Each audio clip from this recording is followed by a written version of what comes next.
ผลงานเพลงที่นี่ตลาดชีวิตที่ผ่านมาเห็นทุกคนเห็นให้หลายคนผู้จะได้กัน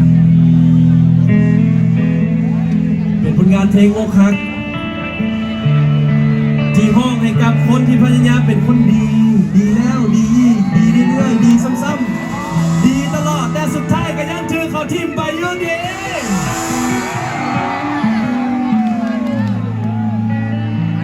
บางครั้ง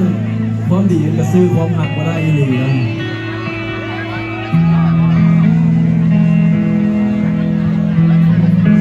เพลงนี้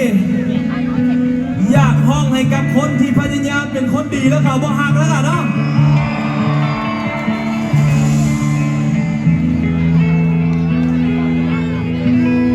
จื่อประโยคนึงมาพิมพ์ใต้อากาศเคยว่าไว้ว่าตลอดชีวิตที่ผ่านมาเคยพยายามเป็นคนดีให้เขาหักแต่ลืมคิดไปว่าคนที่เขาจะหักบ่จำเป็นต้องพยายามเลยอย่าเอาความหักดีๆความรู้สึกดีๆการกระทำดีๆไปแลกเอาเศษหักจากคนที่เขาไม่ได้หักเขาแล้วพอเสียงคนดีนี่เว้ย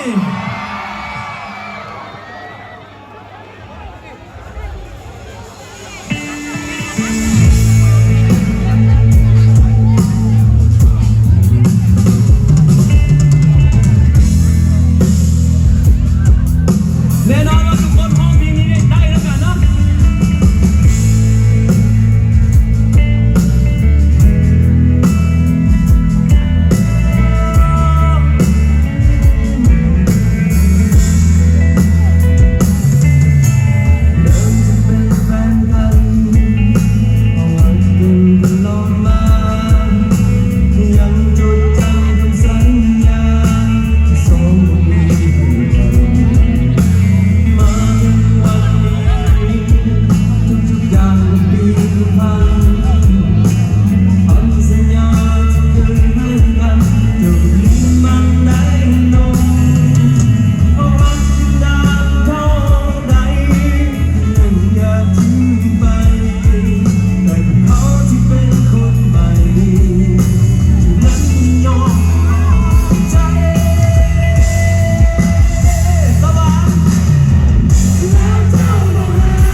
การไม่เป็นคน